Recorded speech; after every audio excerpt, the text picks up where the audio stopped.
then also being very aware of the retailers that were not willing to pay that.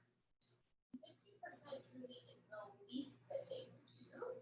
And when we actually engage with these retailers, like there's 3 core steps that we ask everyone to do.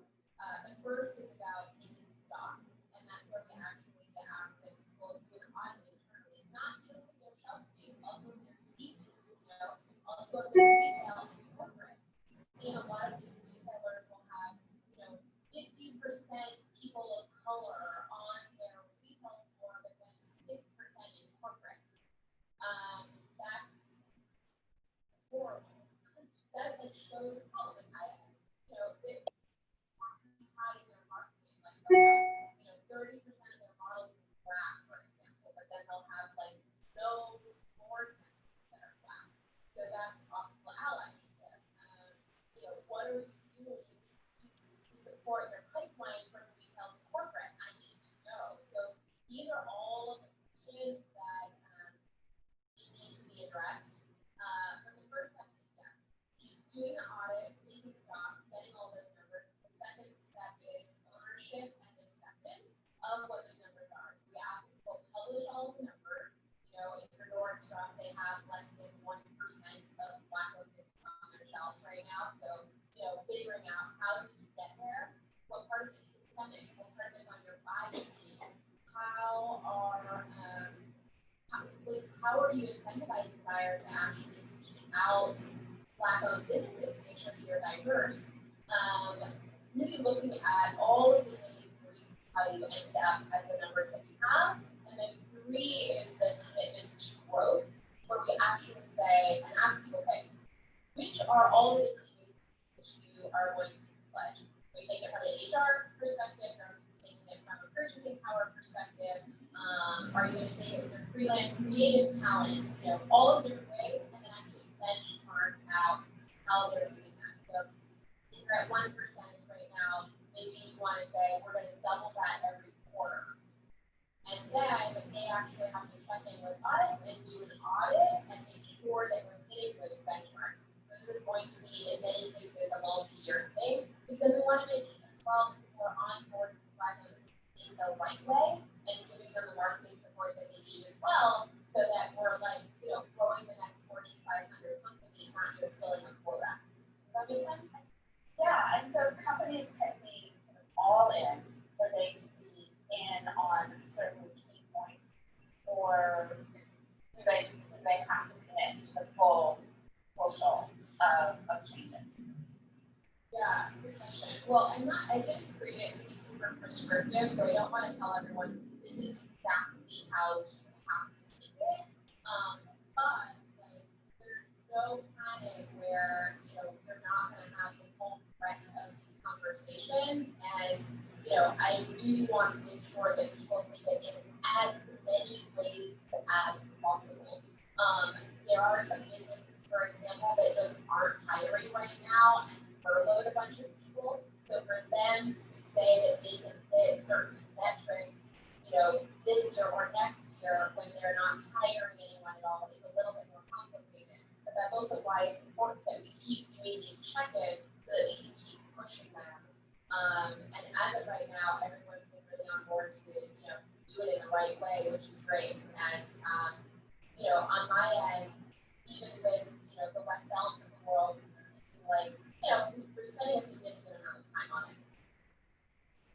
I mean, one of the things that's interesting to me is having these conversations where essentially we're saying to brands in a very fundamental way, you need to be more creative with what you stock on the shelves.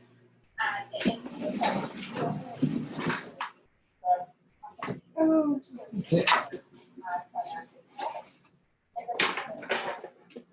related to just making sure real estate issues.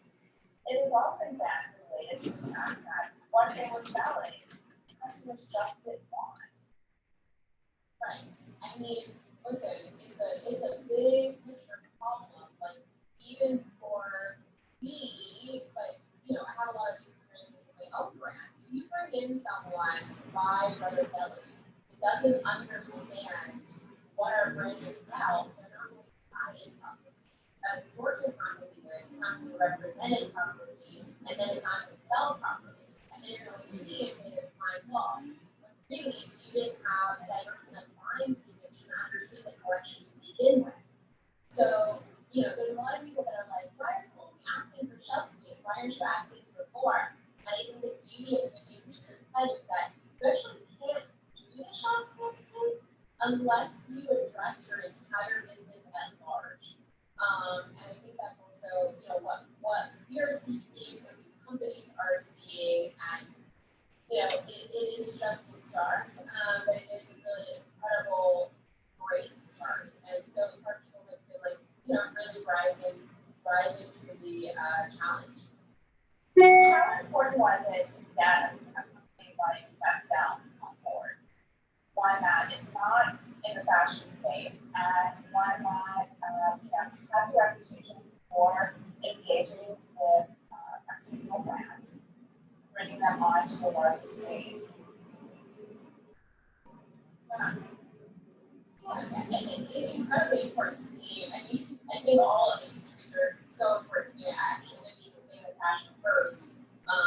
When it popped into my mind, the first place I thought was Target. We need to support Black-owned businesses across all industries. Whole Foods is also a huge one for me. Black farmers support more than ever. When we look at some of the systemic issues that happen with Black business owners, like sharecropping, it makes me think specifically of farmers, but that sort of thing happens across many different industries. I think that for me, as a Black business owner, who happens to be in the fashion space, I have a platform, be it, it's not huge, but I have a platform, so I want to do what I can to advocate for other Black-owned businesses, across the spectrum, because we all need it, desperately. 95% of Black women didn't even get access to the first round of PPP. When you were starting your business, how did you navigate some of the hurdles? I mean, one of the biggest, obviously, is the financing. And, people talk about the importance of economic capital, but in fashion, there's also a certain importance that's placed on social capital as well.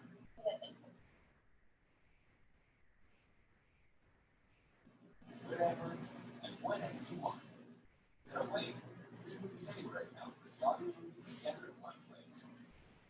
Book movies together at last. The movies anywhere. Sign up today. Coronavirus pandemic has quickly changed our lives, and we are committed at Vulcan Dermatology to doing anything we can to help. We understand that people continue to still have skin problems, so if you need to see a dermatologist, we offer video visits to address all of your skincare needs. Our dermatologists can examine your skin, make recommendations, and send prescriptions to your pharmacy, all from the comfort of your own home. If you need to see a dermatologist, don't wait. Book your video visit today. With convenient tools like built-in savings accounts, automated allowances, instant transfers, and more, kids form smart money habits that prepare them for their futures. Greenlight is financially smart kids. What if you could cook amazing food with very little effort every night? Bravo simplifies the art of cooking so that you can make time for the things that matter most. Visit bravo.com for more information. What do you think needs to be fixed, and what would count as justice in this case? Do you have clarity on what the president has actually ordered? I have to ask whether the Democratic Party can turn this around so that this is an engine for progressive political change. People are not 6 feet apart from one another for the most part. Are you worried that these two crises may dovetail in terms of the risk of transmission and these ongoing protests? In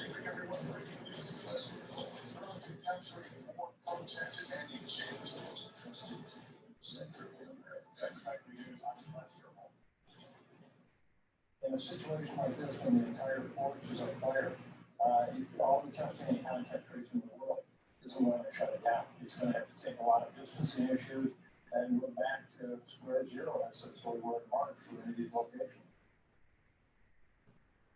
A scary and sad thought that the United States is today back to square zero, back to where we were in March.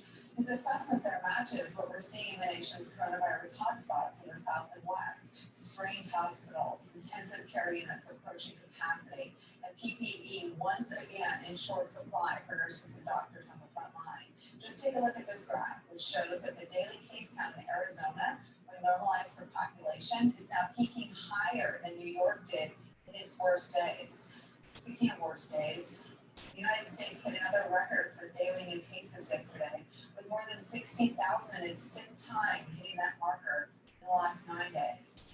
Today, Dr. Anthony Fauci stressed for history to not repeat itself. You can't just say all or none, which is what happened. You went from shutting down to opening up in a way that essentially skipped over all the guidelines. That's not the way to go. You've got to rethink that and do it differently.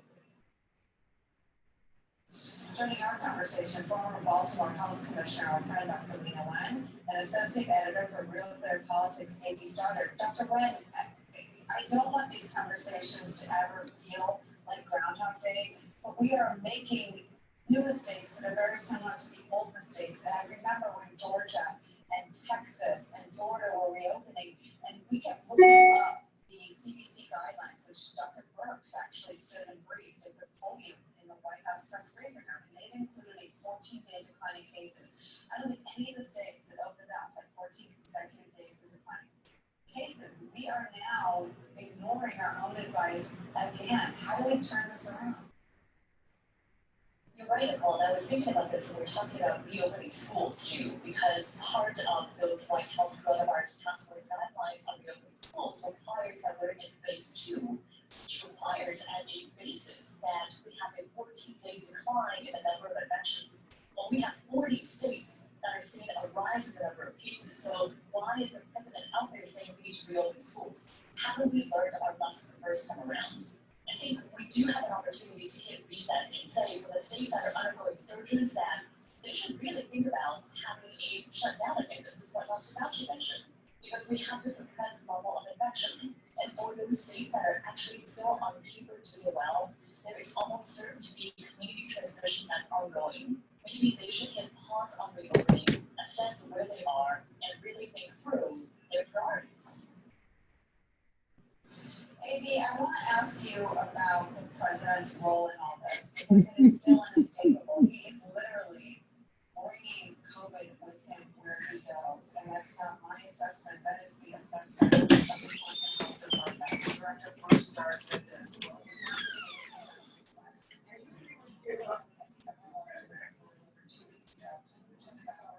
So I guess we're asking that for the dots. He is more than negligent. He is doing harm. In this case, not just to his supporters, but to people that interacted with his staff in Tulsa. Right. The president is still discrediting it himself. He doesn't want anyone around him to right through, he's tested all the time. He's had some scares where people would be closely connected with the ballet, come down with the virus, but he's very public. So these gatherings, and we're starting to see before this whole gathering that the rally. Anybody hear me? It's already a surge, and he was asking the president not to come. These people do come voluntarily. They waive their rights to the Trump administration or the venue the events are held in. The one in the Winston's event is supposed to be outside, but the truth is that the bars are. Hello, Larry. Federal posture, the position he's taking as leader of the federal government. As we look at March into May into July, into all these many months, we've seen this kind of resurgence where not keeping the time that we were in lockdown to create a federal policy where health these guidelines and that he would. Does anybody hear me? I don't hear anybody. Hello, Larry. Scale up testing, help with the ventilation system, whatever it takes to get. Why don't I hear anybody? Open everything, open the bars, places like bars and churches are super spreading, and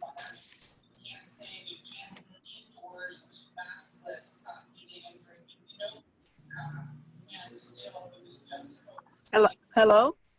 And here we are, putting all of the experts, allergists and doctors, that were back at square one. And it was never supposed to be a permanent lockdown. It was to give us time to figure this out. And his both his personal campaign message and then his message as president, that he's done with this, that it's over, that he doesn't think it's a problem, just shows you that we don't, I mean, not only have we never had a plan, he's not going to adopt one now. We've seen these great surges of hospitalization, positive rates. It's the key Hello? to get up at that point. Right now, it's great to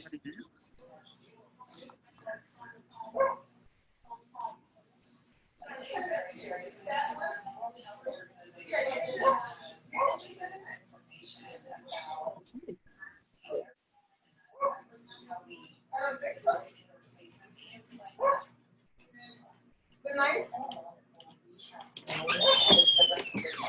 We're talking about respiration through droplets, meaning that you can sneeze or you cough and you can see these droplets coming out. We thought that that's what would lead to transmission. Well, we've actually known for some time that just breathing and speaking can also transmit.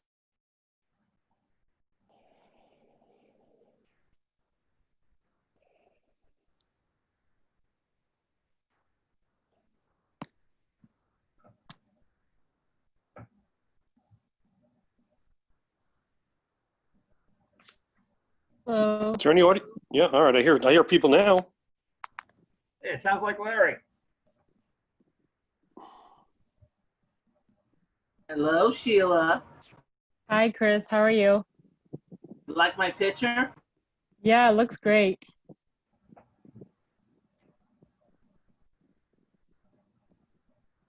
Happy anniversary. Thank you. Hello, all. Hello, Lisa.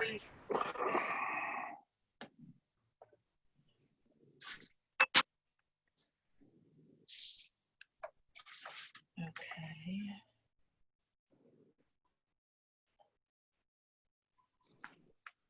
Hello? Hello. Hi. Hi, it's Marilyn. Hi, Marilyn. Hey, I'm on the road, so that's why I'm just calling in. Oh, good. Thank you for not driving and watching Zoom. No, yeah, that would be a bad thing. It would not be the first time. But Yeah. No. Hey, Lisa. hi, Hector. And is that Phil I see? Yes, Hi, it's Lisa. Phil. How are you? You can stay for a few minutes, so I just popped in. Terrific. I'm just going to do a quick roll call. Got Jerry, Marilyn, Larry, and Brian from the council. I have Shaul and Sheila and Christopher, Here. Karen Hamilton, Matt Kessler. I have a 516 number that I don't recognize.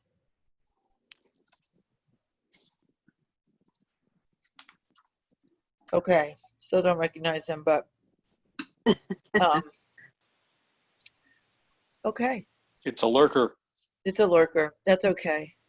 The interested and active participants are always welcome, right? Just have to identify themselves if they want to be on the. Correct. Yes. Matt Camper is here. Yes, we as we get to any Q&A. Oh, and Sheila's here. Hi, Sheila Carpenter. Hi there. How are you? Good. How are you? Good. Just over knee surgery, but I'm back. Great. Oh, How you doing? All right. very good. Thanks. Very good. So Gonna when we be get back to in the, Riverdance soon? yeah.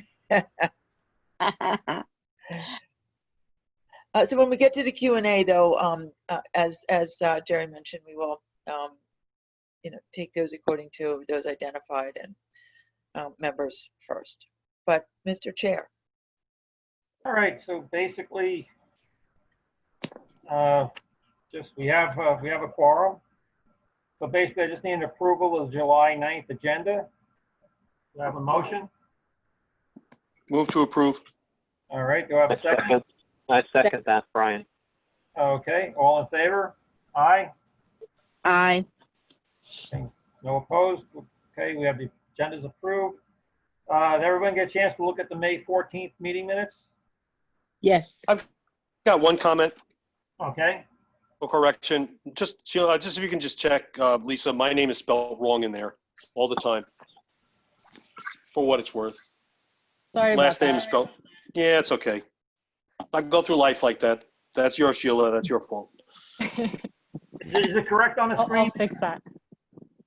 On the screen, it's correct. RUBI? Yeah, it's spelled. Yeah, they just spelled my name wrong in the minutes. Oh, I see. Yep. We'll make sure that you're right on everything. Thank you. Alrighty, so with the correction of Larry's last name, do we have an approval on the meeting minutes? Anyone want to make a motion? Motion to approve. Yes. Okay, we have a second? Yes. All right, so that's approved. All right, going down to the chair's report, which you should have all received via email.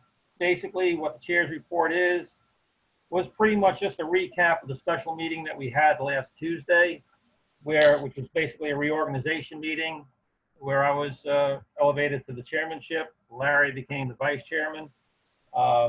Marilyn is going to be our candidate to be the second vice chair of the PCAC. And we also authorized to send my name up to Albany as a potential MTA representative. But again, that's pending my work situation. But we have plenty of time on that because there won't be any more sessions of the state legislature this season, so nothing would happen on that until January anyway at the earliest. All right, so basically, any questions on the chair's report? If not, we'll go down to Hector.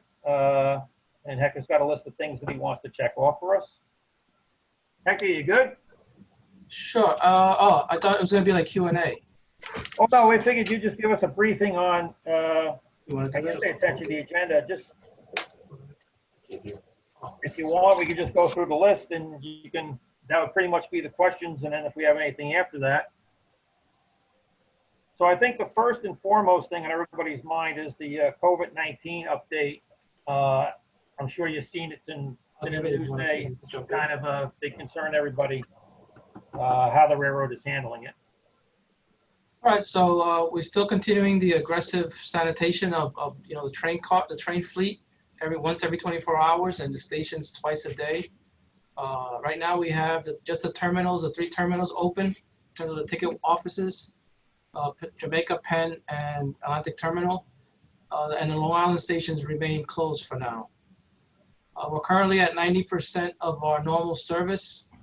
Weekday ridership is up to about 20% now, and the weekends is about 30% on the weekends.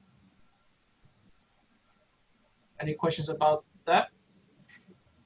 I think the big question is, the concern was the enforcement of wearing the masks on the train. I know that's a very difficult situation for you guys. I know that the conductors really don't want to get into any kind of confrontational situations. What have you been hearing from your people? Actually, this morning I was on a call with Suffolk County. The county executive has like a transportation working group with like the ferries and the buses and other providers on Long Island. The Suffolk bus has the same issues, and they, similar to us, they don't want to get their drivers into confrontations with riders, so they're still relying on people doing the right thing. And then I think they may start trying to get Suffolk PD involved, but then doing that affects service, because then you start delaying service if you start getting too much police enforcement. Yeah, we have actually, hey Jerry, congratulations by the way. Hey, thank you, Phil. We've seen, and even myself, I see really strong compliance. The occasions where I'll see somebody on a platform without a mask, I generally see them put it on as they enter the train. I know we're still messaging that everywhere in our system we expect them to be wearing masks, but I also know that there are times where somebody does have more than sufficient space between them and other people, and they wait until they see other people put it on. Now, I guess that's That's a compromise. Obviously, we're going to continue to push for full compliance, but we've seen really good compliance with regards to it. The conductors, the train crews, obviously they continue to make the announcements on the speakers, you know, and we'll monitor the whole situation. We'll continue to monitor. As everyone on this call is aware, obviously it's an open system with people getting on at every station on a you know, in every car. It's not like we could control entrances and exits. So it's something where we know it's been good compliance. That's why we've gotten to the point where we are, where, you know, we were the hot spot of the nation to really probably one of the safest places to be right now. Yeah, I've only been riding the train part-time because of my work situation, but basically that's been my observation as well. The compliance has been pretty good, particularly with the regular riders. With the, you know, the weekend warriors, I don't know if it would be quite as compliant, you know, because obviously, you know, they're just here for a one-shot deal, but for the most part, everything appears to be okay. I'm comfortable with it, but, you know, there are other people who wanted to. We're going to monitor it. No way you're going to get 100%. We'll see if we need to do further things. You know, the last thing we want to see is something like happened early on when in transit, you know, they have somebody being tackled like they showed. You know, obviously there's a big difference between that and enforcing mask coverage. But that's one of those things we're going to have to wrestle with if it gets out of control. But right now we believe it's under control. But certainly we're not going to put people at risk, and we'll keep working on that piece as we observe. You know, the challenge is, as you know, train crews are not law enforcement. We don't have sufficient MTAPD to be on every train across the system. And this is one where we do have to rely on the public a lot to adhere to these rules. Having said that, we will keep an eye on it and stay vigilant on it. Okay, Sheila, you look like you had your hand up. Yes, please. And I know it's a little different, but for the Suffolk County buses, and this is going back probably, I'm going to say 20 years, when no smoking became an issue. And the same issue for the drivers was, are you going to tackle somebody who gets on your bus who smokes a cigarette? And there were a decent number of people who decided to test out the system. And what the drivers ended up doing, and I don't think it was dictated to them, they just did it. First, they stopped the bus, and then they got off the bus. Well, peer pressure was an amazing thing. And that took care of the smokers smoking on the bus quicker than anybody could have imagined. Now, I realize it's different for a car and a train and that, but you know, if a conductor is really having a hard time to pause a train when everybody else is going to be late, it was so effective. It was amazing. Well, the problem you have there is it's a domino effect. If you stop one train, everybody behind them kind of like piles up. So absolutely, I said it's a different thing, but yeah, peer pressure is much easier and much more effective than one conductor, and that's where your tussle begins. Yeah, my concern with that is the person who maybe wants to actually challenge the system is not worried about what they delay to anyone else. They're more about proving their rights. Oh, and of course, it made the buses run late for a little bit, this bus or that bus. You know, people didn't make train connections or other bus connections. But the problems ended really, really quickly because the person who wanted to smoke also had a connection to make. And he didn't want the bus driver to get off the bus. So it was kind of interesting to watch the dynamics. But we're going to monitor the situation, and we will consider other alternatives. Has there been any escalations between rider and other rider? I mean, I work in retail and oversee about 150 stores, and you know, we're enforcing the mask policy, you know, in our stores as well, and we find that there's more escalated incidents between like a customer to another customer getting annoyed, like why don't you have a mask on? Why you get too close to me with a mask? So are we seeing the same thing with riders escalating, falling out of the riders? So with that point, I've only heard of one incident where two riders got into it with each other. I've heard of other cases where some riders will get out of their seats and go somewhere else. But I've only heard of one incident where, two riders got engaged in a verbal altercation. And that one, MTA PD did quickly, enter the train and address that one. But I've not heard of widespread types of things of that nature.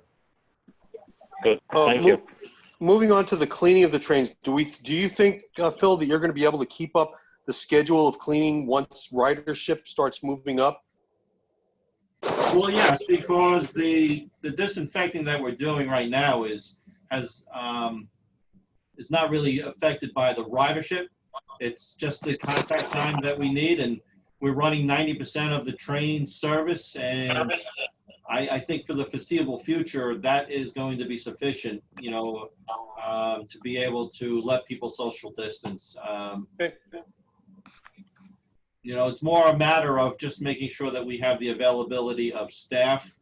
That was our biggest concern early on during the pandemic, when we had a lot of our positives were in the MOV side as well as in the quarantines that were associated with it. But now we are in the single digits, and that's a welcome fact. All right. Okay, I think we pretty much hit that subject. The next one I had on the list was the East River Tunnel repairs. I know that's a long ways off, but I just wanted to express to Hector, and I'm glad Phil's there. I think the position that we have is, we know that Amtrak does not want to do this work until after East Side Access is in play, which is fine. But we want to be sure, and I know we'll have to work with you and with our federal representatives. We want to be sure that Amtrak has the money, has the game plan, and is ready to go as soon as East Side Access is online. Because obviously there'll be less trains going into Penn Station, and we'll have the opportunity. It won't hurt us quite as much to take a tunnel out of service.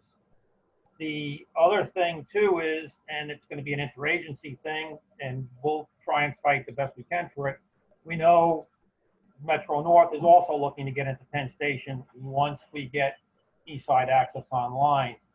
And I think what we would like to see is have them not rush into Penn Station right away. Let us get the tunnels taken out of one at a time, taken out of service, repaired as necessary, put back online before they rush in and start taking up track space. And it's going to be traffic jam again. I don't know how you guys feel about that, but that's just the position I think that we have at this point. And if any of the other council members want to correct me. Now, how are we looking on East Side Access, by the way? Is that still on schedule? So East Side Access is still on schedule, targeting the end of 2022. Okay. That along with mainline third track expansion, proud to say that the workforce has been able to support both those projects and continue to do the infrastructural work that we need from a state of good repair perspective. Same with our maintenance of equipment. The track folks, the signal folks, they got hit early on too, and I give them a lot of credit for being able to support all of the work that we needed to do. So those are continuing. The one thing you asked about the East River tunnels, we continue to meet with Amtrak with regards to their schedules, because it's important to us, so we know what kind of train service that we expect to run post 2022. And from a perspective of the amount of trains we run into Penn, it's ideally better if it is after East Side Access is available, so that we can give them the ability to get in there and do that work. With regards to their program, I think they're going to be reevaluating, just as many agencies need to do, to see how their fiscal picture lies after the pandemic has affected revenue for many rail agencies. Yeah, I think everybody's going to be facing that issue. So that's one of the reasons we want to try and stay in touch or in communication with our federal officials, so that we're sure that Amtrak has that money available at the end of 2022 or early 2023 when they can actually start the work and have their game plan and everything in effect. Because I know that's something you don't put together in 2 weeks. So maybe it's a little premature to start thinking about it now, but somewhere, I'm sure a year in advance of that, we need to be talking about it. No, and the one thing I would hope is that, just as anybody would do, is as they need to prioritize, they're going to look at where the greatest service needs are, where the largest number of trains are run and the greatest number of people are carried. And hopefully those types of things will carry the day when they have to make tough decisions. Okay. I just wanted to give you where we were coming from on that particular issue. No, I think we're on the same page with you. Okay, great. The third track, how are we making it? I mean, everything looks like it's going nice and smooth. I just want to tell you, I think it's phenomenal what you guys are doing with the bridge replacements. If you can replace a bridge over a weekend, I mean, that's technology plus. I want to compliment you guys on that. This weekend we have New Hyde Park Road. I mean, that is a huge improvement, not only for rail service, but for the corridor itself. They will be sliding in the new bridge. And, we will have eliminated a major problematic grade crossing. Again, more safe, more reliable for the railroad. Obviously, it's adding for the room for the third track. And it's one step closer. It's a huge testament to what we can do in an area that, many thought never would have happened. So again, saying kudos to our workforce for being able to support it, to 3TC and Construction and Development for continuing to deliver, and even the communities that we've been working with. I think after we did Covert Avenue and people started to see how we can actually do these, when originally maybe some of them didn't even believe we could. It's now it's must-watch rail construction. Oh yeah, no, definitely. In fact, I saw a time-lapse deal on one of the last ones you did, and it was phenomenal just watching it. I mean, it's fascinating. Alrighty. Excuse me, Jerry. We have a hand raised. Oh, I'm sorry. Cheryl, for those of you who don't know, is the PCAC intern this summer. In addition to being a transit expert in his own right, but he has his role is he's been working closely with us. Okay, So, yeah, I can't see everybody on my screen. I just see like 2 or 3 across the top. So okay. Yeah, if you see somebody's hand raised, I'll leave it to you, Lisa, to jump in there. And all right, great. Cheryl. Yep, my question was about the service patterns after third track. The current track layout as part of the third track will, for Oyster Bay service, will severely hinder capacity, because if you have trains to Oyster Bay, you have to traverse two crossovers. Then in order to stop on the way to Oyster Bay, you have to stop at the Manhattan-bound track. Going over 3 tracks in service will severely hinder service in the main line and will likely eliminate any capacity gains at all from the third track. The only other alternative with the current track layout without reducing service is shuttle service. I'm just wondering what the service pattern looks like and how you're going to work with the track layout. So actually, over the last 6 months or so, Hector and myself have had several meetings with all of the communities along Oyster Bay, discussing just some of those topics that you brought up, Charles, with regards to how we help improve service on Oyster Bay Branch. And, what we talked about them openly is that over the course of time, at least what I've heard from previous staff, was that there are so many different opinions on how Oyster Bay should be, right? Some say, leave it alone, we like it the way it is, it's quaint, and we don't want you doing anything different. Others say it should be some sort of shuttle service. Others say we want to electrify. So what we said is what we need to do is have this dialogue.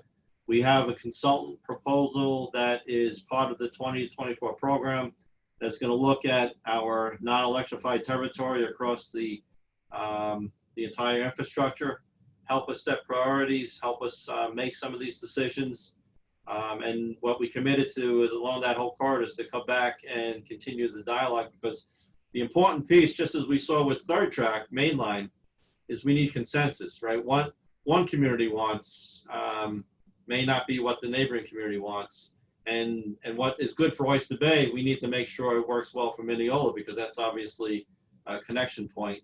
You know, so all of these things we had open discussions with them. Senator Gorin was key in helping to set up those meetings, and we're going to continue that dialogue.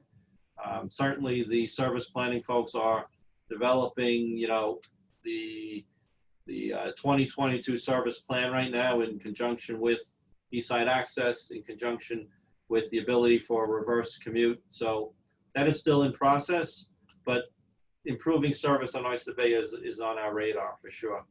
And just to follow up on that, the thing is, while there might be consensus for all the communities in line for a certain vision, it's the track layout as designed for the third track project really constrains any service possibility. Because even if you're maintaining the existing level of service to Oyster Bay, and let's say you're gonna have to cross over all 3 tracks, stop on the track in the other direction just to get on the branch, that hinders any growth capacity that the track provides.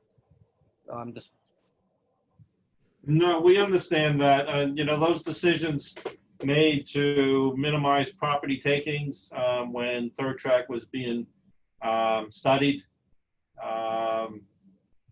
But those are things that we need to take a look at, because we did talk about that with the folks along Oyster Bay, that what we decide will determine what we need to do at the Mineola area as well. You know, and there were other things on the table that in the past were discussed, and we need to revisit some of them. Okay, thank you so much. All right, thank you. Geez, talking about shuttle, that would segue into the next item on our list, the Brooklyn Shuttle Platform F. It looks like Platform F is ready to go. What are the plans for that platform at the current time? So it's early on at the beginning of the pandemic. The plan was we started using a few trains to test it out. Okay. But now with low ridership, there's no plans to use it yet. It's really for when, you know, everything else gets completed, that Eastside Access and third track, then at that point is when our plan is to start using it. Okay, understood. Just a lot of people have been asking the question because you look over there and it looks like it's ready to roll. So just. Oh, it is ready to roll, and we're proud that we delivered that. And as Hector mentioned, you know, before the pandemic, we actually started using it for service. We were enhancing some PM service through Atlantic. But right now, and it will also help us when the Islanders, right. We're going to be using that to stage the trains to and from the Belmont before and after, as we've committed to. But, you know, long term, when Eastside Access is done, how that is used is going to give us a lot of flexibility. We've not committed to a Brooklyn shuttle, as was talked about.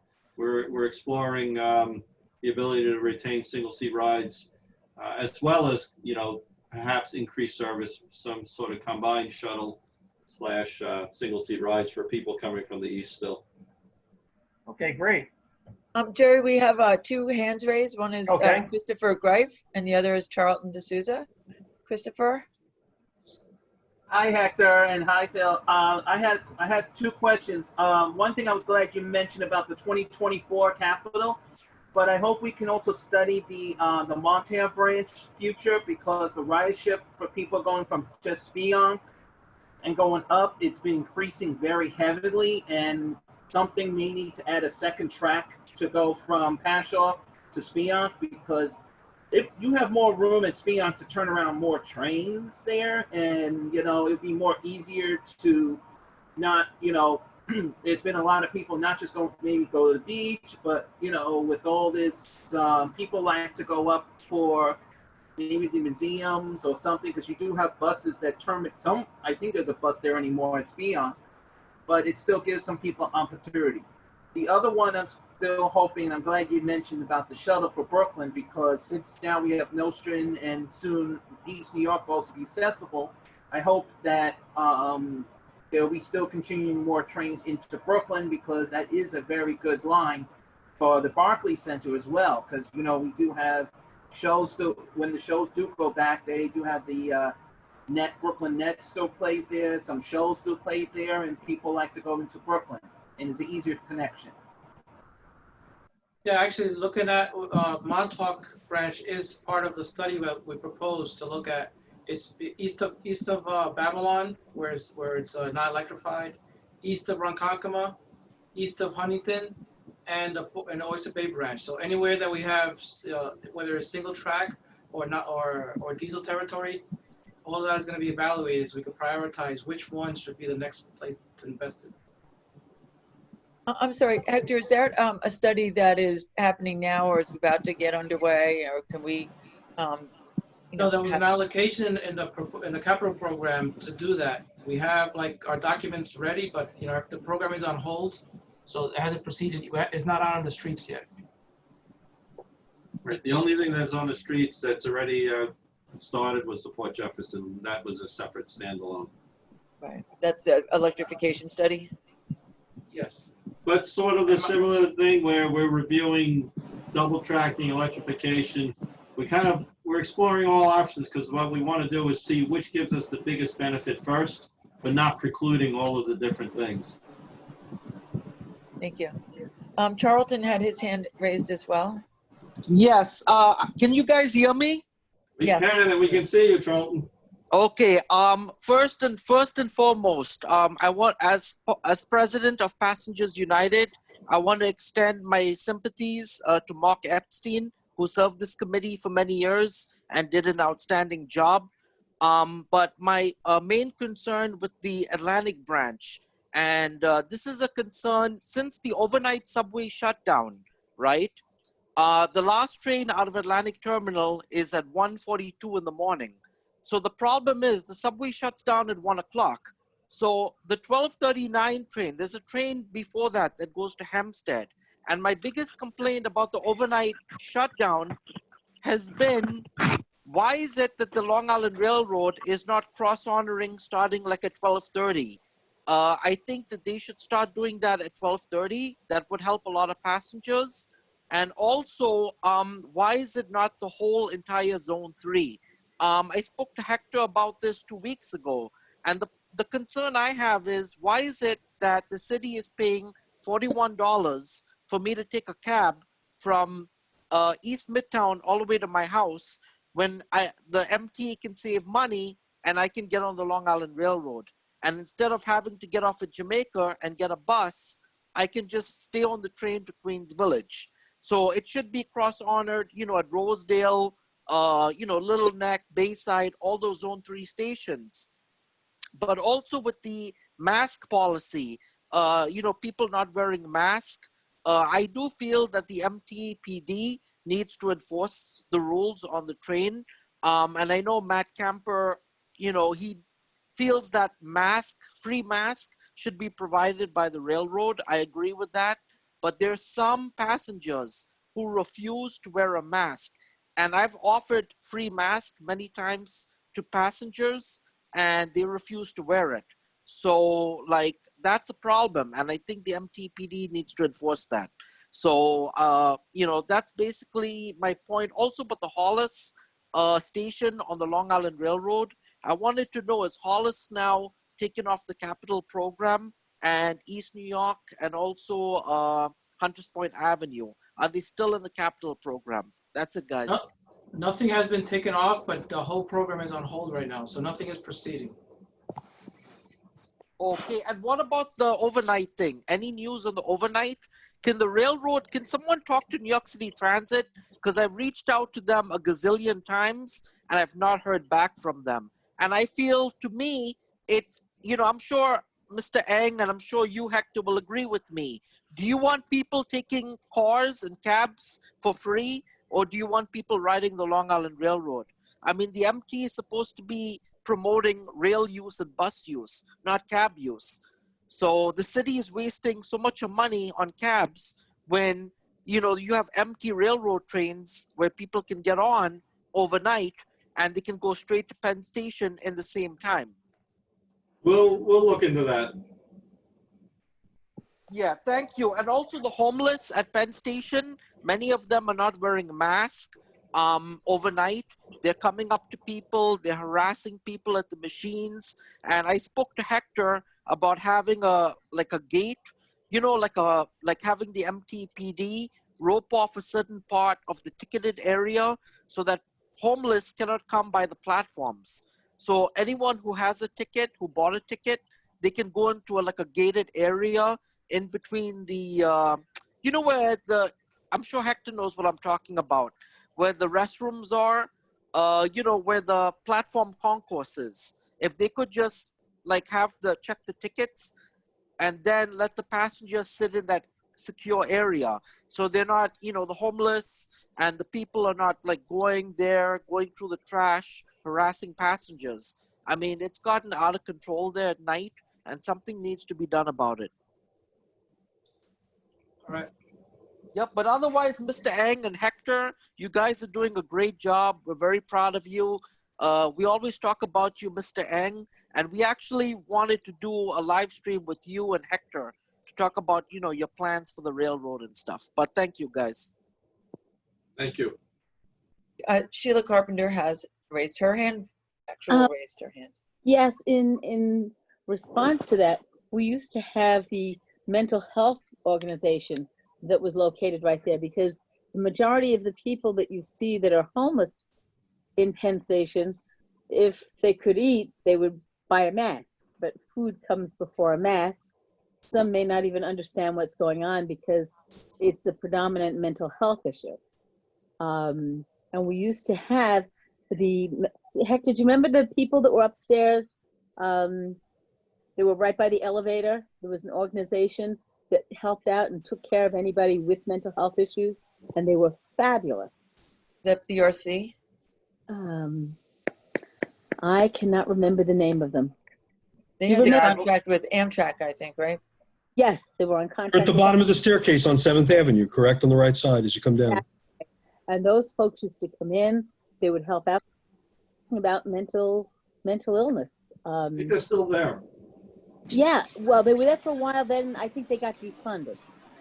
And I have to follow with MTAPD because I thought they were doing a very good job with regards to Penn. If things have changed, then I need to hear more. But I thought it was a fairly well-coordinated effort between LIRRCC, Transit, Jersey Transit, and Amtrak when they were shutting down.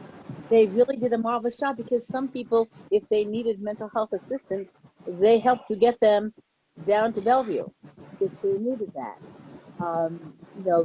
It's a predominant problem with the quick discharge of mentally ill people when it's cold outside. Penn Station is a close, warm place to come to. And in a nutshell, that's your issue there. And I mean, I speak as a social worker who has seen this firsthand and dealt with it firsthand. Many of them don't want to be there. If they're not mentally ill, they don't want to be there, but the needs is so great. And I have to say, as somebody who doesn't drive, who uses the transit system all over, I've never been by anybody. And I walk everywhere. But I don't drive, and I walk everywhere. So, except the last few months recovering from my knee, but. All right, do we have anybody else with their, Andy, is he waving? I see Andy Pollock and madly waving, and Matt Camper with his hands up. So there's Andy Pollock first. I'll make it very quick because I'm on my way to Long Island. Bill, just a quick question. Do you know when the 211 eastbound train from Penn Station to Long Beach is going to get restored? Because if I have to go back into the city in the fall, I'm very worried that if that train's not restored, because it's a convenient train. It doesn't stop at Woodside, it doesn't stop at Forest Hills, and it doesn't stop in Kew Gardens. What I'm worried about is I'm going to have to deal with the 205 train to Babylon, and I'm concerned that if that train's not restored, then I'm going to have to make that local stop in Woodside. So, Andy, we know you brought it up at the board meeting, and service planning folks were looking at it. I don't have an answer for you right now, but they were looking at it. So let us talk to Charlie McKiernan and his team and see where they are with that. All right. Let's hope by phase 4, when the city goes to phase 4, excuse me, maybe they'll have a specific answer, I guess. Thanks. Matt Camper? All right. Thank you, Lisa. Okay, a couple of things. And by the way, first, Jerry, congratulations to you on your appointment as community council chairman. Couple of things for Hector and Phil. First of all, in regards to the land branch, I absolutely do agree that I think, honestly, I use the land branch especially to go to concerts and college basketball games at Barclays Center, and it's very convenient, especially, you know, with the Islander games, having those extra trains that go directly to, you know, Mineola, Hicksville, Ronkonkoma, and Farmingdale, and I take it a lot from Merritt, to and from Merritt, and it really, the one-seat ride really is very convenient. It's a lot quicker than, you know, having to change to Jamaica, and sometimes you may have to wait 20 minutes for a connection. And I think it's a good idea to keep those one-seat rides, especially when there are things going on at Barclays Center when things start opening up again. My other thing I had was regarding the Belmont Arena once it opened. Do you have any idea as of yet if there's going to be, I've heard a lot of things about basically if there was going to be service, let's say trains that run along the main line, stop at Belmont, the new Belmont Arena when it opens up for Islander games and concerts, going to Ronkonkoma and Huntington. Do you have any idea yet if that's going to happen? And thank you so much. Yeah. So Elmont Station, the construction just started. Early construction activity just started. So October 2021, when the arena opens, the new part of the south platform will be done by then, and then a year later, the full station will be done. So when the full station is done, the plan is that whenever there's an Islanders game or a big event, we're going to still have 2 trains from Jamaica going in there to the existing station. And then when it's a full-time station, Hempstead branch trains, there's going to be an added stop at the new station. When there are events, we'll be able to stop other trains on the main line in both directions. And there's a Y that's abandoned that's going to get reactivated, so trains will be able to go directly from the existing station east to different points depending on the need. So the plan itself is not mapped out, but we're going to have the ability to do different things. Right, so Elmont, October 2021, we will be able to stop eastbound because there'll be an 8-car platform built by that time. Then comes 2022, and it's tied to mainline third track finishing because we need some of that work associated to be able to actually support the westbound direction. But as Hector said, you know, after that, then we will be stopping at Elmont for the Islander games in both directions, and we'll be able to service it from many branches. Okay, that's great news. Thank you so much. All righty, so I think we can move down to our next item on the agenda, and that's onboard cash collections. What is the current policy on that with the Long Island Railroad? Well, right now, Jerry, it's still, we're not accepting cash, except at our TVMs. Having said that, we're reviewing all of that right now. Obviously, the reason we stopped taking cash was to minimize the transfer of the cash between the customers and the train crew for safety reasons. But we also realized that, you know, there's been some asks for us to look at this, and we are reviewing that still. I don't have a decision on that. I would just like to echo those concerns. I understand, you know, the whole safety purposes and whatever, and I guess you also have stations closed now where the conductors would actually go and exchange, I guess, the money and whatever. All we'd ask is that at the earliest opportunity, if you could restore cash sales on the trains, that'd be great. But again, we understand what you're going through. Just want to be sure it's on your radar to restore it at some And time. we are reviewing that. All righty. The only other thing I had on the agenda for Hector was the onboard review, and I see that Hector had sent us an email earlier today with a response that he had sent to Mark. So I will share that with the council members. I looked it over briefly. It seemed fine. It seemed to address most of the concerns that people had. I know there's no audio on it. It's just all video. The videotapes are going to be restricted to only certain members of the railroad for investigations, things of that nature. So everything that I saw on the response letter appeared to be appropriate. I personally don't have any problems with it, and I will share that letter with the council members tomorrow so that they can look at it. And then if they have any questions or concerns, we can get back to you on it. May I ask a question about that? Are you, at this point, I know that there's some agencies that are using cameras to look at mask compliance. Is that something that you're gauging your, the number of compliant customers, or seeing where their problem maybe times or stations, or, to gather some numbers and to see how, how perhaps there can be additional ideas and thoughts about increasing compliance? Well, we've been using it for like crowding. So when somebody reports that there's been like certain trains or certain cars are crowded, we're using the cameras to verify that, in addition to like observation. So that helps us react quicker to, if we need to adjust the schedule or add cars, we can do that. Okay. Do you think that would be, that you'd also use it to sort of get a second set of eyes on the mask compliance? I would just make that as a suggestion. If we need Since to, you have it anyway, and you're looking at it. If we do need to, because of say we get a public complaint and we have cameras in that car, yep, we will use it to observe, to see how it was handled and to see what we could do better. So it is a good, valuable tool. We are obviously very concerned about protecting people's privacy, and we use it for those situations where we're just improving service and our responses.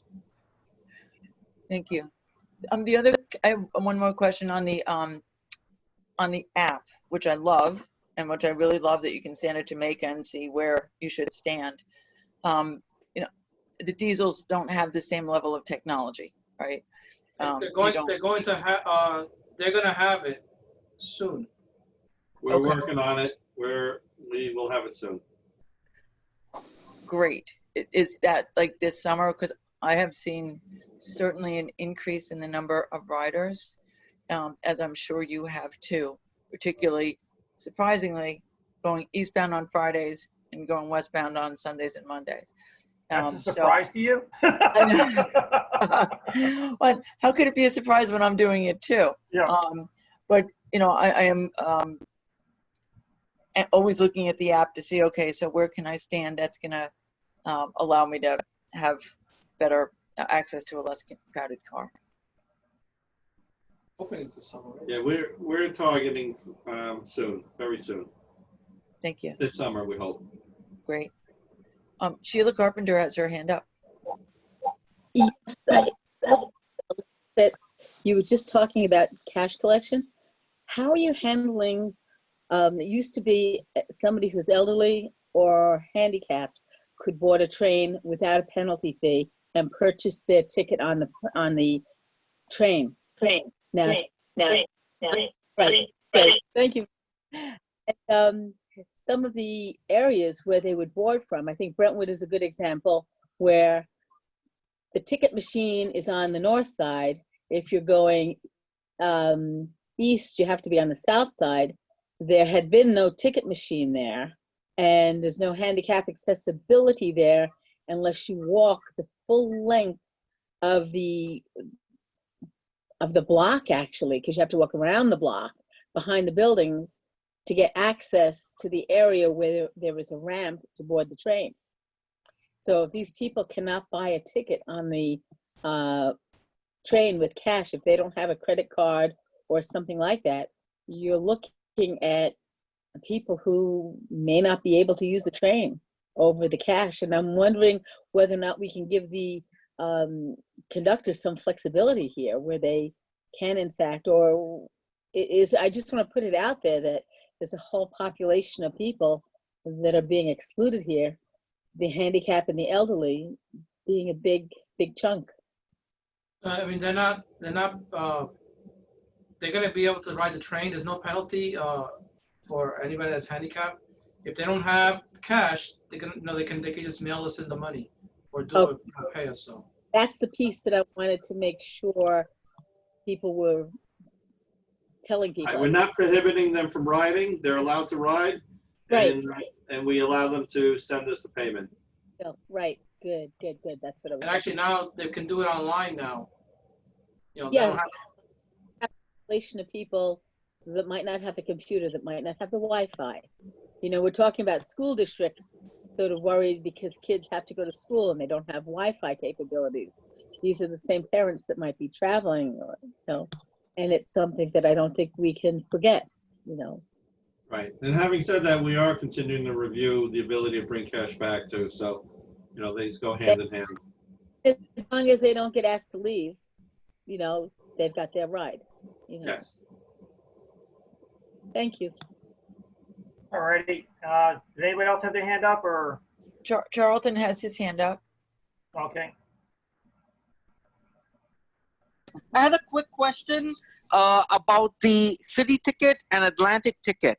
And one of the things that was brought up is Atlantic ticket safe for next year, and also city ticket, and also the new commuter program that was passed with congestion pricing. The discounts for the monthlies. Is that still safe, or should we be speaking to our electeds to make sure it doesn't get taken off the table?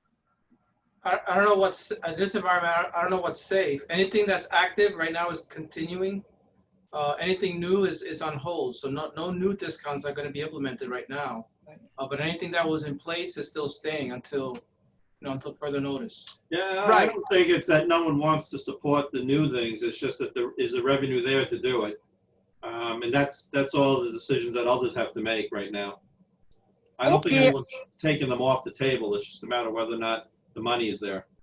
All right, I get that point. That's, but let's say if there's going to be budget cuts, and we've all been told there's going to be bad budget cuts coming, is it possible that the railroad can, keep a city ticket program overnight at least? Because you have empty trains overnight, and that can bring you guys in revenue. So maybe a passenger can pay $2.75 or $3. That should be looked at, because you have all these trains overnight. And, the city is paying so much money to put people in cabs now. I mean, that whole thing, is just crazy. And also a lot of people are saying with the off-peak pricing that's in effect now, a lot of people are not buying monthlies. Some people are just doing the 10-trip off-peak tickets or that sort of thing. So, I mean, what about the people who have transit check from their employers and also get the subsidy every month?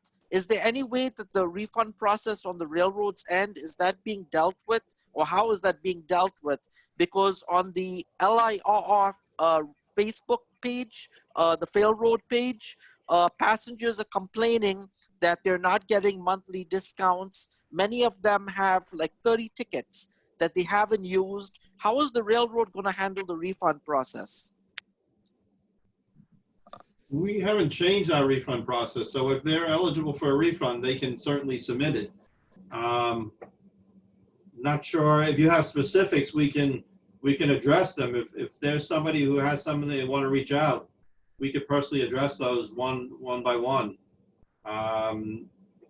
If they've gotten a response from us and it wasn't satisfactory, we can look into see, if there's a clarification that's needed. But certainly, if they are entitled to a refund, we've been giving them refunds. Yeah, No, Carlton? Yes, sir. Carlton, yeah, one of the things that we want to try and work at, and it has nothing to do with the railroad, it's really not their responsibility, is the complaints that we've been hearing is that people are getting money, the pre-tax money taken out for programs like WageWorks. And now they've had this money taken out of their paychecks and put aside to buy tickets, and now they're working from home, and they're asking about, well, how can I recover that money? But that's something that's federally legislated and something that I've asked Lisa to look into. And one of the things I think we should try and make a priority to get a one-time exemption so that these people can recover wage works type money. But that's not a Long Island Railroad problem. That's a totally separate, independent issue. And it's something that we'll try to work on. I don't know how successful we can be. I know there's legislation that's being put forth down in Washington for money for people that have these cafeteria plans where they have money taken out to help pay health benefits and stuff like that. And people have complained that they haven't been able to use those. So I know that legislation is going through. I don't know whether that would include something like a wage works program. That's something we're going to look into and see if we can contact, people like Senator Schumer or our local congressman to see if there's anything they can do about that.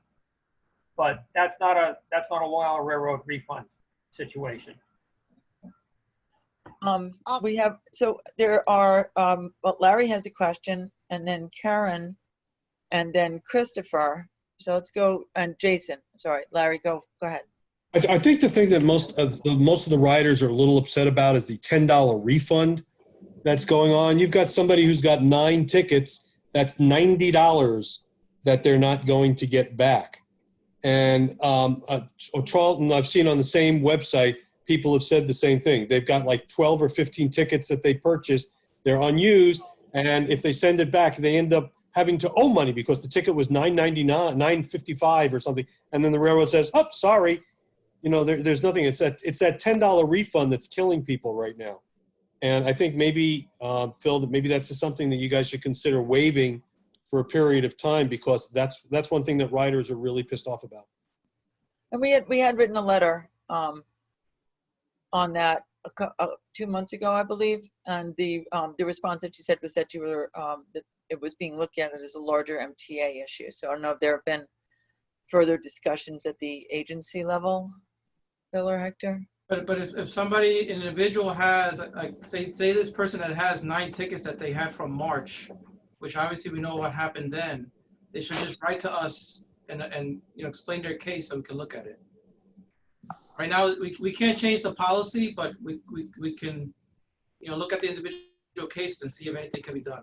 Well, the definition of the word "us," they just send their tickets. They go to a ticket window. The guy takes it, puts it in an envelope or whatever the process is, and then they just find out that they're losing all their money.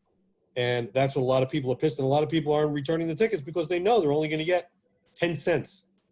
And there was actually somebody who did get a check for, I think it was 8 cents or something like that, that they put a picture of that check from the Long Island Railroad, that they got a check for like 10 cents or something like that, which is really embarrassing. Embarrassing. I don't know what word to use. Okay, so we have, hold on, Charlton, just give some other folks who haven't asked questions yet first. Jason? Hey guys, sorry that I joined in late.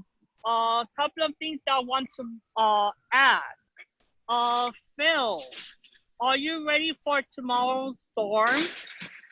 If the answer is yes or no, what is the contingency plan that the railroad will have for tomorrow's tropical storm? Because already there have been, the National Weather Service issued some warnings for the tri-state area. No, we are very ready. Just as with any storm, we have all our forces ready to respond. We have, and I really like to talk about what we've done over the last 2 years with Long Island Railroad Forward and doing things proactively. We've weathered a lot of different types of storms, whether it's heavy rain, heavy winds, and we've seen the benefits of everything we've done to date. So right now I'm confident that we'll be fine for this storm. Second question will be, I've been hearing complaints regarding the temporary platforms that you guys put on. It could be either between Woodside and Kew Gardens or between Hillside and Hollis. Is there a way that the railroad can improve communicating these track words to the customers? Let's say doing the same thing that New York City Transit is doing, that they put every week what is going to happen on the following week, and let's say advising the commuters ahead of time what's gonna go on during the following week. And my last point is, how could we, the commuters, could advocate for federal funding? Because right now the HEROES Act is stalled in the Senate, and I heard Gary mention Chuck Schumer. Here's the thing, Chuck Schumer is on board, but not Republican senators like Mitch McConnell. So how could we advocate or send out messages to these Republican senators that are not willing to pass the HEROES Act, to provide funding to agencies like the Long Island Railroad, Metro North, Washington Metro, CTA, BART, etc. I know that you have some good thoughts on that, Phil and Hector. I just want to let you know what we've been doing at PCAC. We've been working with national transit advocacy organizations, locally and nationally, on that very issue, and have been, writing letters, writing op-eds, and doing some excellent reports and other work that has really shown the importance of the MTA to the region.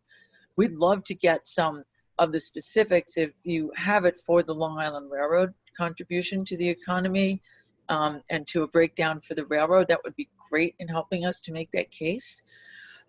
What we have heard from other folks, because we do not lobby, we do not advocate, we educate.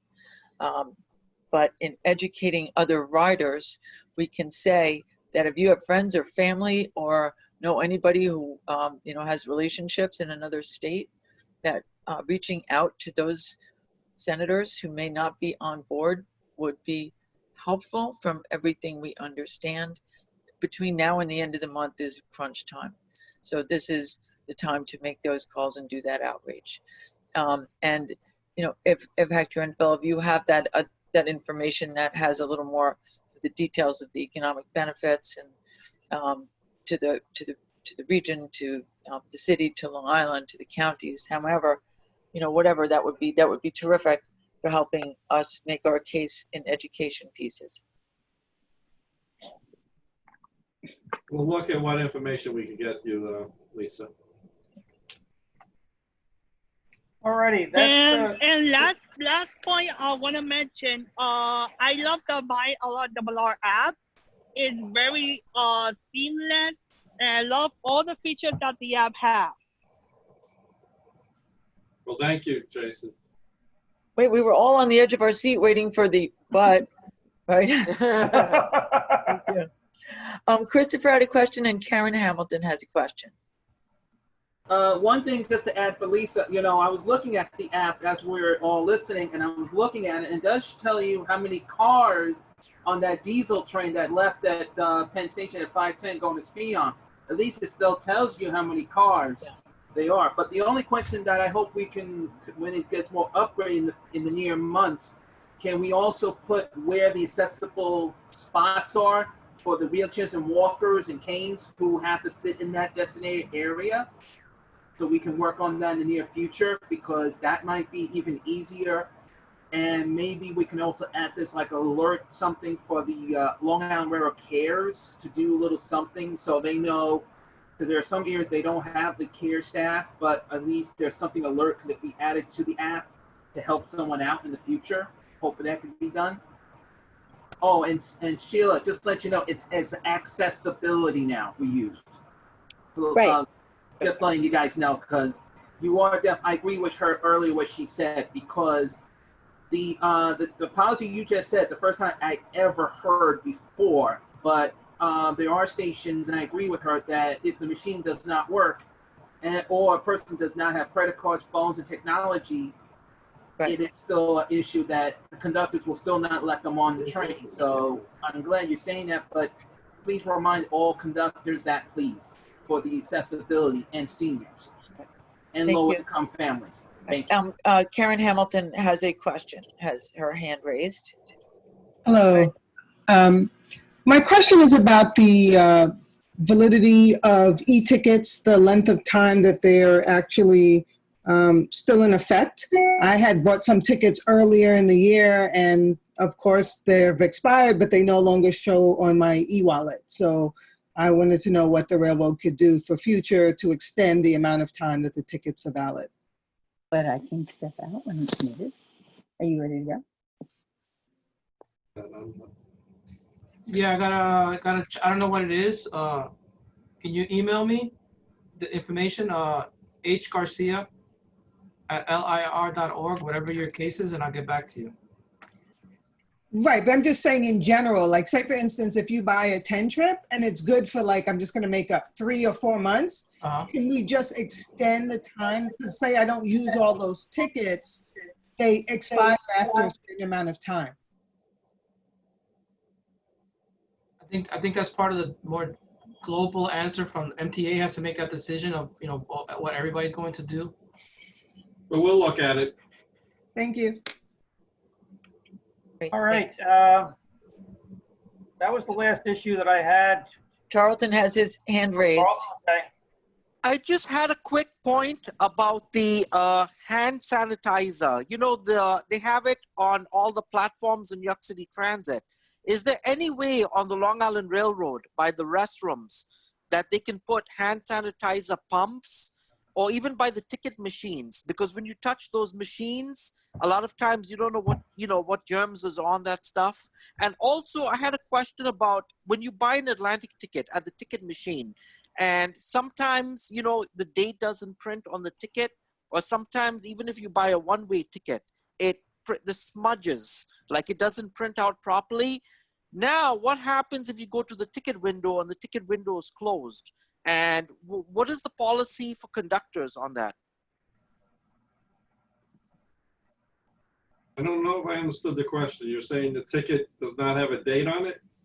Right. Sometimes the tickets don't print properly in the machine, either because there's no ink in the machine or the ink ran out in the ticket machine. So I was told to go to a ticket window, but now the ticket windows are closed. How do you rectify that problem? Well, at Atlantic Penn in Jamaica, those windows are open, so you would have to go there. And Woodside is also open, I think.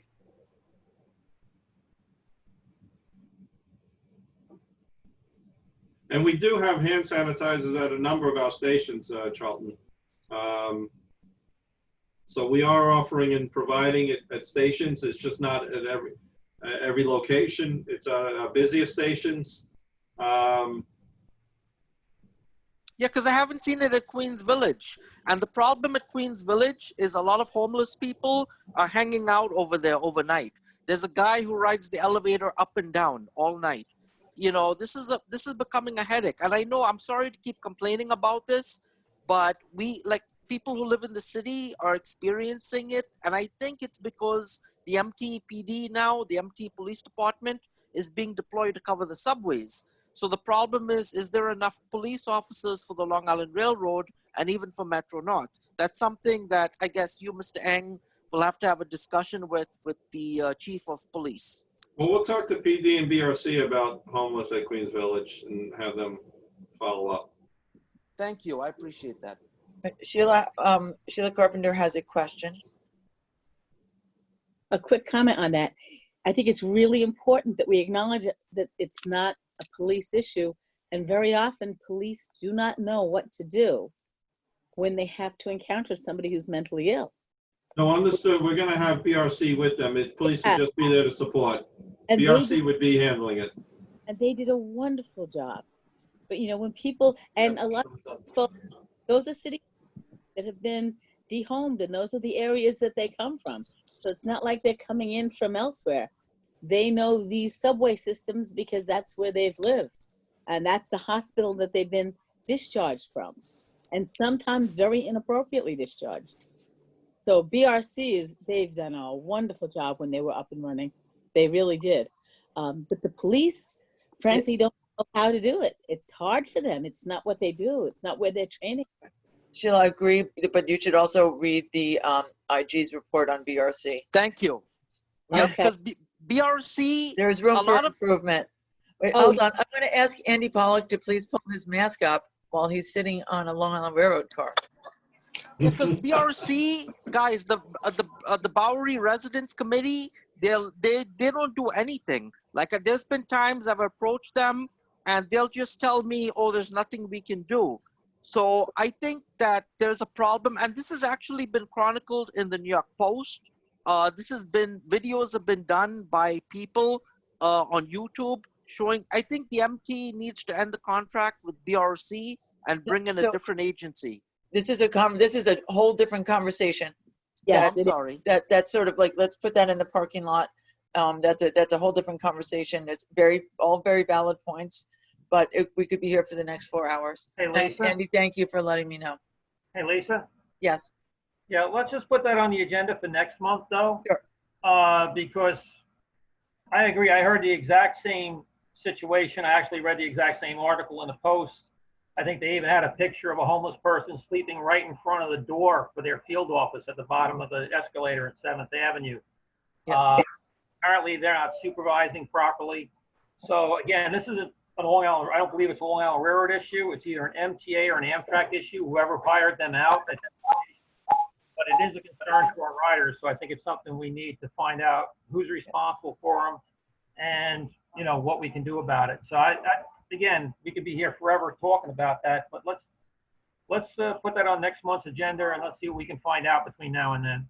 All right, we'll circulate the IG's report also. Okay, that'd be great. All righty, that's through the list that we had sent Hector a heads up on that we might be interested in. There are a couple of other items, but I don't want to put Hector on the spot, but maybe let him know that maybe for next month we might want to get some information on. One would be the progress of the Penn Station renovation, how that's going. Another one would be the M9 delivery dates, how they're going, when we would hope to see the rest of the M9s in yards and in service. And then also an update on positive train control. Again, I know I didn't give you the heads up on those, but those are things that we would probably be looking to get some answers on at the next meeting. PTC is on schedule. We're confident we're going to deliver it. Amtrak interoperability is, the workaround is being progressed for Harold. 76% of our tracks are in service. So, I mean, it's obviously a lot of work to be done, but we're confident. But we'll give you more update next month, Jerry. Beautiful. I greatly appreciate that. Alrighty, so then I think the next thing on our agenda now was, and this is something that we don't have to address right now, is the Long Island Railroad Commuter Council's priority issues. What I just wanted to ask our council members is to give it some thought, unless there's something really pressing that you'd like to bring up right now while we have Hector and Phil online. One of the issues that I think should be a priority issue, again, was the discussion that we had earlier about wage works and seeing what we can do for our commuters in that regard. And again, if anybody else has anything that wasn't discussed earlier today, or you have something that's a concern, bring it up, and then we can give Hector the heads up and hope to get some answers at our next meeting. If you'd like to send it to me, that is, if that's easier, Jerry, we can just. Yeah. Oh yeah. Send it to Lisa. And if you could put LIRRCC priority issues in the subject line, that would be terrific. I just want to give you an update from real estate, who got back to Hector and I, from David Florio from our February meeting, who said that inspections conducted over the past month revealed no operational issues with the operators with respect to adherence to their agreements at Floral Park, Hicksville, Babylon, and Sayville. As the new agreements go to the board, we'll let you know. That would be for the taxi situation, right? Yes. Taxis or shuttles. Okay. Alrighty. I don't think there's anything really in old business that we haven't discussed. Does anybody have anything that they want to bring up in new business? Or was there a piece of old business that I missed? Larry? So Larry has his hand raised if you haven't seen him. Okay. Yeah, he's seen me. Can't miss this ugly face. At any rate, as we get new members, names to be sent up and things of that nature, the governor's office is aware. I spoke to the governor personally about it yesterday. So he knows that it's coming. So do his assistant, Melissa. So they know it's coming. So once we've performed our side of the coin, then hopefully one of the two of them can intervene and push things through. So this way, we don't have to wait a year or whatever it takes for the normal procedure for the government. So I took care of that this past week. Terrific. I will. Wait a second, we're supposed to be giving you a birthday present, Larry, not vice versa. You, Sorry. Yes, it is Jerry, my do you want me birthday. to give a little update, or were you going to sing happy birthday to Larry? I'm 21. It's okay. Let's go with the update. Okay. Stop laughing, So, Sheila. Jerry and I have been looking at former applicants, former people who've expressed their interest. I went into the office and got files and letters and resumes, and Sheila went through our e-files and reached out to those people who'd expressed interest before in Nassau and Suffolk counties. And I'd say 98% of them, 99% expressed interest in still being considered. Then reached out, and just let them know that this is, just the first step of many. Then reached out to Suffolk County, to Deputy County Executive or his Chief of Staff.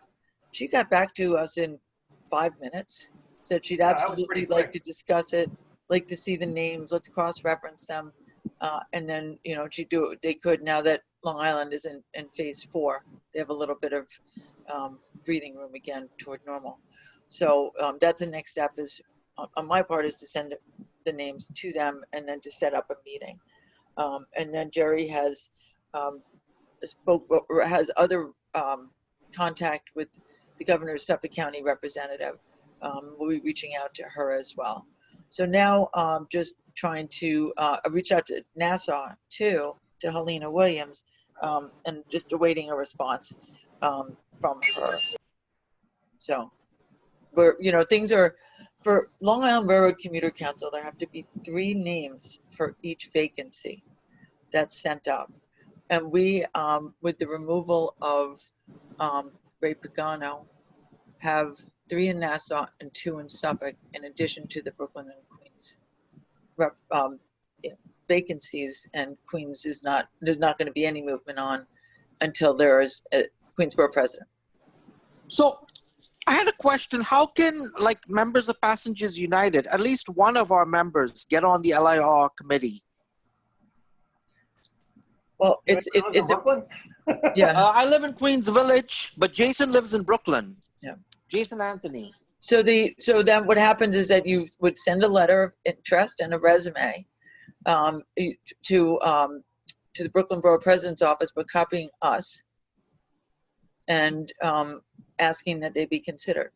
Just know Okay. it's taken, I've been here for 1.5 years and not one new member has been named. Wow. So we'll definitely, I'll talk to my electeds. Leroy Comrie is my state senator, so I'll reach out to him immediately. And, because I did speak to them about it, but they never got back to me. So I'll just remind them again. Leroy Comrie has nothing to do with it. It's Eric Adams. Eric Adams, okay. Right, So as the Brooklyn Borough Jason. President. It's his vacancy. Right, so that would apply to Jason. In terms of me, I guess I'm out of luck. There is no Queensborough President right now. So everybody's out of luck. Matt Kessler's name had been in Albany. It was the closest I've seen to anybody coming to being named. And then the special election was held, and Melinda Katz. They knew the situation and didn't act upon it. So what about Matt Camper in Long Island? He's my LIRR regional rep. So Matt Camper. Charlton, let's have this conversation offline.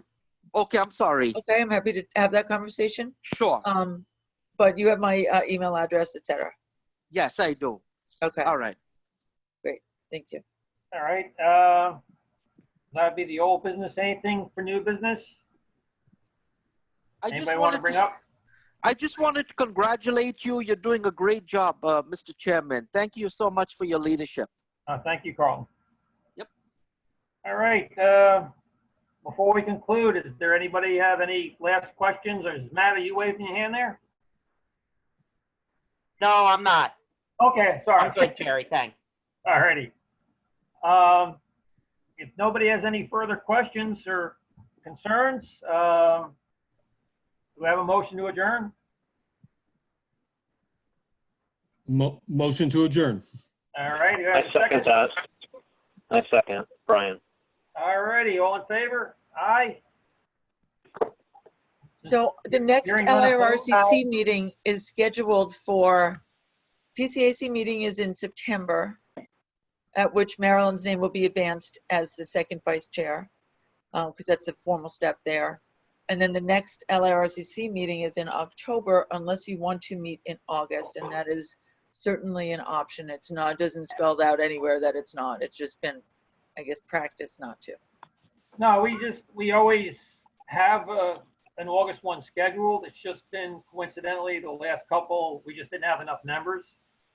So I would say we'll plan on having the August meeting, and then if we find out that, you know, we can't get anybody to attend it, I think we only need, what, 3 for a quorum now? Yeah. I'm in favor of having an August one. So I know usually the summer we do skip that month, but I mean, we're virtual anyway, so I'm in favor of adding an August one. And especially since we don't have a September one. You know, we don't want to go from now until October without having a meeting. Right. So that would be August 13th. Does that date work with everybody? Yes, ma'am. Yeah, it's fine with me. Okay, great. All righty, well, I'd like to thank everybody for attending today, and hope you have a great summer. Stay safe. Talk to you soon. Talk to you soon. Thank you so much. Thank you. Take care. Bye. Thank you. Bye-bye. Hi, Hector.